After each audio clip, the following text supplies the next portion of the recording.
A Day in My Life as an Optometry Student! Whole day edition. Grabe, ang tagal ko lang hindi nagbi-mini vlog, no? Sobrang na-miss ko, kaya naman tara, samahan nyo ako! Over naman sa pagka-OA, but eto na nga, aalis na nga ni. May class start at 9 a.m. and here I am. Naglalakad na ako dyan papuntang school ng 8:21 a.m. Tatanong nyo, bakit ang aga-aga ko? Kasi naman ate, yung friend ko na nag-iisa sa room, umabsent.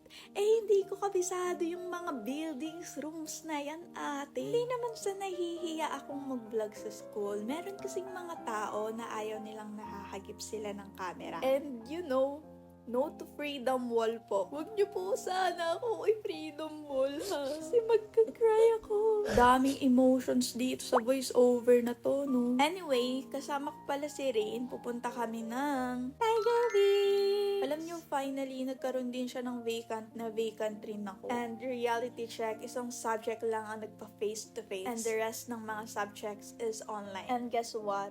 1.5 hour lang siya. Here we are, mga naliligaw na bata. Kasi vote kami hindi gala. Sobrang confusing to us the directions sa Google Map. Hindi naman sa tatanga-tanga. Vote lang talaga kami hindi mahilig kumala. And after ng pag-aaway namin dalawa, eto na kami sa Tiger Wings.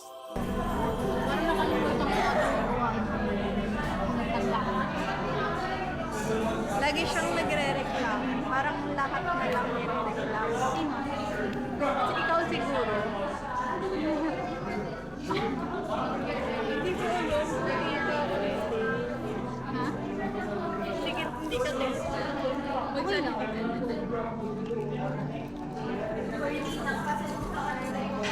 Vlog mo naman yan. Ha? Sana yung sex-sex lang. Over. Sige na tayo. Ano yung kay Ray? Ano? Original. Original tiger. Yes, original kasi ako eh. Hindi ako yung Papatay ko na kasi makikinig mo sa After we eat, naglakad na rin kami papuntang CEU. Kasi both pa kami may online classes. Kasi hindi nga kami magkaklase ni Rain is nauna siya. Nagkaroon ako ng free time, kaya naman naisipan kong ipadala na tong gown kay Miss A.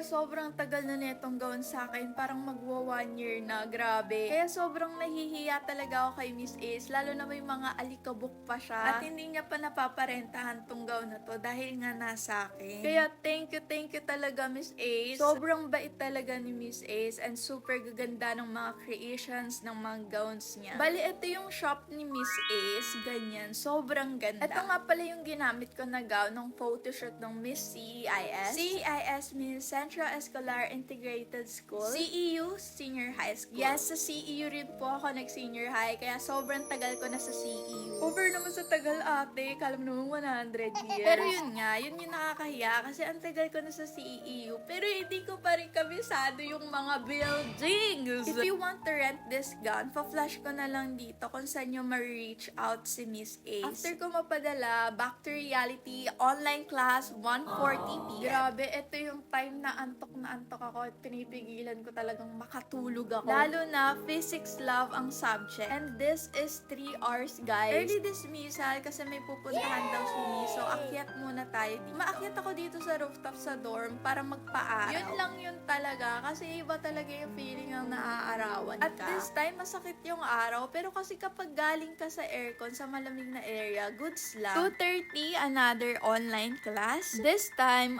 arts naman ang subject. Ito naman, 1 hour lang yung class. Gusto ko talaga i-vlog yung mga nangyayari. Kaya lang, paulit-ulit lang din naman yung nangyayari ate. Mga majors lang kasi talaga yung nagpapa face-to-face. Kumbaga, everyday face-to-face. Pero kapag mag-e-exam na, like exam week, depende pa rin kasi sa teacher if gusto niya face-to-face or online yung exam niya. But usually, face-to-face. Madalang lang din talaga yung nagpapa-exam online. Ito ako after school, so nagpalit na ako ng damit and then sumagot na ako ng mga quizzes sa Canvas dahil due date siya ngayon. And kapag ang prof hindi laging nagpapa-recitation and more on discussion siya, kailangan mo galingan sa quizzes, sa assignments, and sa exam kasi dun siya kukuha ng grade. 8:03 na ako natapos ate at dyan pa lang ako bibili ng pagkain. By the way, hindi lang isang quiz yung ginawa ko. Madami din task na nagawa ko, kaya lang hindi ko na na-film dahil nagko-close nga. Pag na-close na yun, edi wala kang napasa, ganun lang. Edi mas-stress ka, diba? Stress na ako dito, ate. Sobrang OA nyo na naman. Anyway, 9. Kakain pa lang ako at makikita nyo kung gaano ako pagod sa isang araw. Nakala mo naman, working student yan siya. Easy na nga ang life for her. Nakadorm siya. Ang easy-easy lang ng life niya. May nagagawa niya pang mapagod ate. Self-attacking yan. Anyway, since ganyan yung schedule, mahina kasi yung resistensya ko kaya mabilis akong magkasakit. Hindi rin ako nakakain sa tamang oras kasi minsan kapag break time, nire-review ko siya. Nagpe-prepare ako for the next class. Or kaya naman may mga materials na need bilhin for my next class. Ito, nag-skincare lang ako. Sobrang helpful netong dalawang product na to. Kasi dahil dito tumuyo yung pimples ko and naging pimple marks na lang siya and naglalighten na siya ngayon. Ito na, inayos ko na lang yung gamit ko and matutulog na ako. Bye!